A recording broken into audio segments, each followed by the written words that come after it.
Are you looking for the best portable standalone drawing tablets? In this video we will look at some of the 4 best tablets on the market.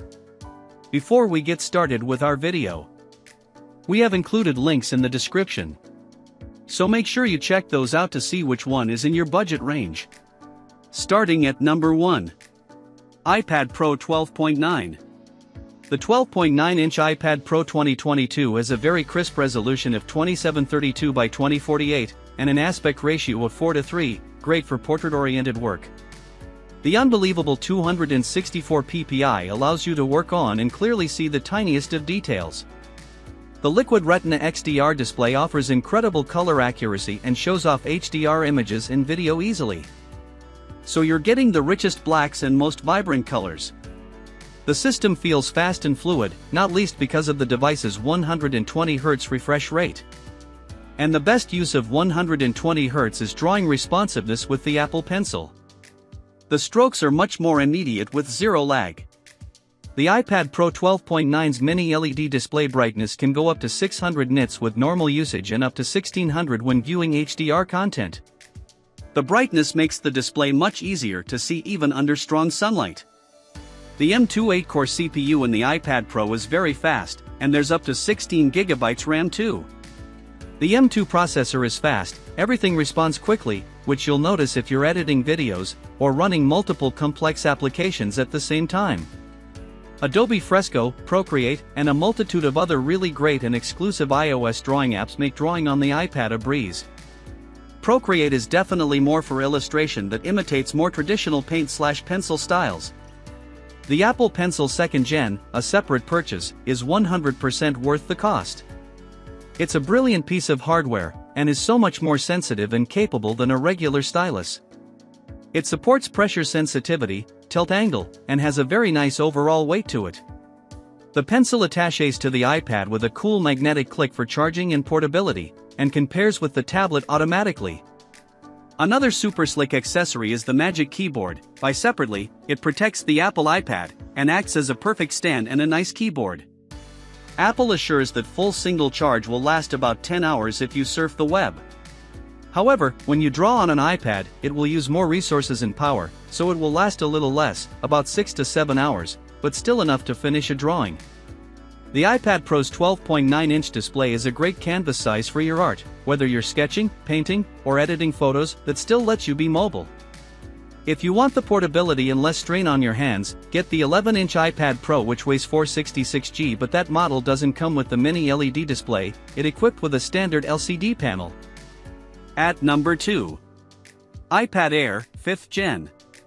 The iPad Air 5th generation uses a 10.9-inch, 2360x1640 pixel, 264 ppi Liquid Retina display with 500 nits of brightness, offering more similarities to the premium iPad Pro 11 than ever. You get a Liquid Retina panel without XDR, mini LED technology, but with many other good features that you would expect, like True Tone and P3 wide color gamut. The iPad Air 5 looks fantastic, with very accurate colors, great brightness, and good sharpness. The screen runs at 60 Hz, no HDR, so scrolling isn't as buttery smooth as it is on the iPad Pro's 120 Hz panel. M1 chip and 8GB RAM makes the iPad Air 5 extremely fast. It absolutely delivers the power you need to get work done like a professional. When paired with the Apple Pencil 2nd Gen, the iPad Air 5 can unleash your creativity and help you design your next masterpiece. The well-designed Magic Keyboard also can use with the iPad Air. The M1 isn't only powerful, though, it's also efficient, so battery life remains around 9 to 10 hours of constant use despite the performance upgrades. iPad Air 5th Gen has a built-in 28.6 Wh lithium polymer battery. Battery life on the Air is just as good with the M1 chip as it was before. It remains around 9 to 10 hours of constant use. It does practically everything you'll need from an iPad, and the M1 chip will continue to deliver high performance for some time to come. At number 3. Surface Pro 9. Microsoft Surface Pro 9 is the latest laptop and tablet hybrid from the Microsoft company, featuring Windows 11 and 120Hz screen. It supports inking with a Surface Slim Pen too. Surface Pro 9 comes with a 12th Gen Intel Core i5 or i7 processor, 8GB/16GB/32GB of RAM, offering some serious heft for running heavy-duty projects. It also has a removable SSD drive for lightning-fast loading and storage, in options ranging from 128GB to 1TB.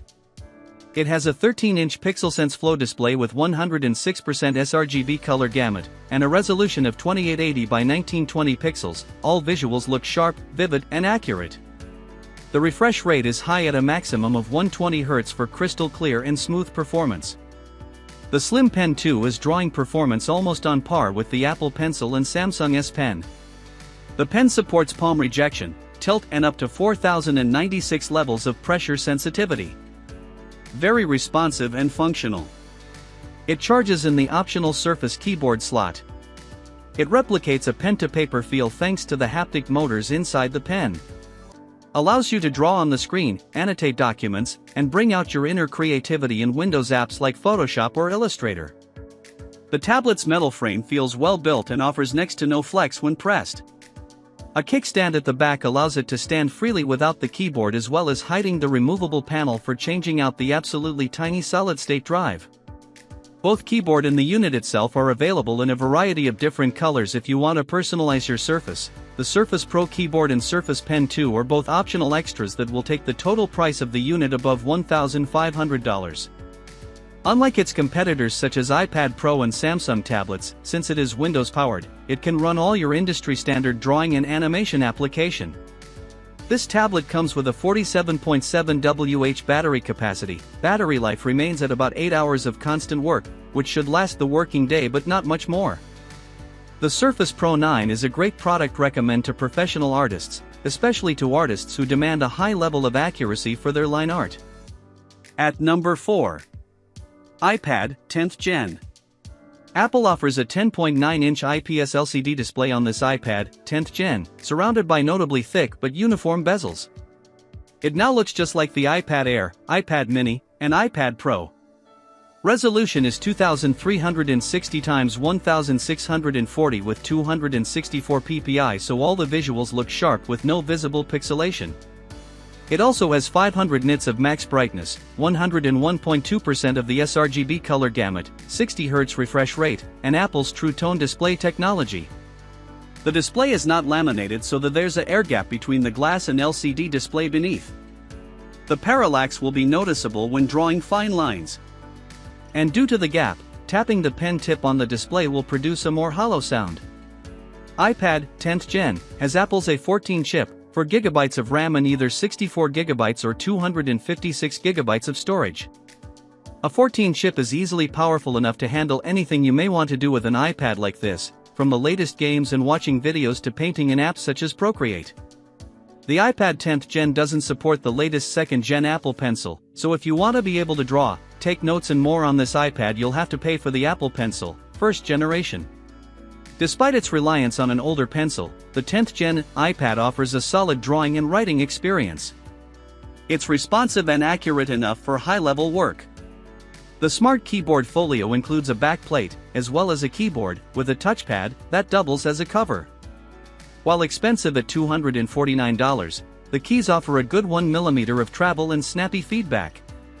The iPad 2022 comes with a USB-C port, not the traditional Lightning port. In many ways, that's a good thing for users, but it limited to transfer speeds equal to the Lightning connector it replaces. The iPad features a 28.6 Wh battery. That's the price to pay for a slightly more compact form factor. But most users should get around 6 to 7 hours of non-stop use easily. The 10th generation iPad gets a refreshed design that puts it closer to the rest of the iPad family and further from its budget roots, but the drawing experience is good.